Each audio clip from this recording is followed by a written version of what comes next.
सांगली ते मिरज रोडवरील मारुती मंदिर जवळ असलेल्या महावितरणच्या विद्युत केंद्राजवळ मध्यरात्रीच्या सुमारास कंत्राटी कर्मचाऱ्याचा त्याच्यात सहकाऱ्यांनी किरकोळ कारणातून लोखंडी रॉडने मारहाण करत निर्घृण खून केल्याची घटना घडली आहे। कवठेमहांकाळ तालुक्यातील शिंदेवाडी येथील सुधीर पंडित लाटवडे असं खून झालेल्या कर्मचाऱ्याचं नाव आहे। घटनेची माहिती मिळताच महात्मा गांधी पोलीस चौकीचे अधिकारी आणि कर्मचाऱ्यांनी धाव घेतली।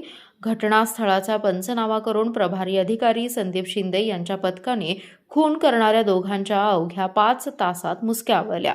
सौरभ संतोष निकम आणि विनायक विक्रम सावंत असं अटक केलेल्या तरुणांची नावे आहेत। मृत सुधीर लाटवडे हे महावितरण विभागात सबस्टेशन ऑपरेटर म्हणून कंत्राट तत्वावर कार्यरत होते। बुधवारी मध्यरात्री 10 वाजण्याच्या सुमारास सुधीर लाटवडे हे कुरपामाई जवळ असलेल्या सबस्टेशनमध्ये काम करत होते। संशयित सौरभ याचे वडील संतोष निकम याच सबस्टेशनमध्ये मेस्को कंपनीमार्फत सुरक्षा रक्षक म्हणून कार्यरत आहेत। संतोष निकम आणि मयत सुधीर लाटवडे यांच्यात बुधवारी सायंकाळी किरकोळ कारणातून वाद झाला होता। याच वादाच्या रागातून संशयित सौरभ निकम हा त्याचा साथीदार विनायक सावंत याच्यासोबत त्या ठिकाणी आला। यावेळी ऑपरेटर रूममध्ये काम करत असलेल्या लाटवडे यांना लोखंडी बारने डोक्यात चेहऱ्यावर मारून गंभीर जखमी करत त्यांचा खून केला आणि घटनास्थळावरून पलायन केले।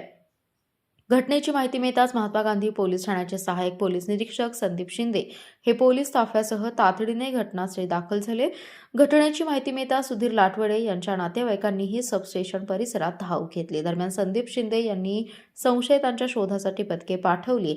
यावेळी त्यांना माहिती मिळाली की संशयित दोघेजण पळून जाण्याच्या तयारीत आहेत। मिळालेल्या माहितीनुसार महात्मा गांधी चौकी आणि मिरज शहर पोलीस ठाण्याच्या पथकांनी दोघांचा पाठलाग करत त्यांना गुन्हा घडल्यापासून अवघ्या 5 तासात जेरबंद केले।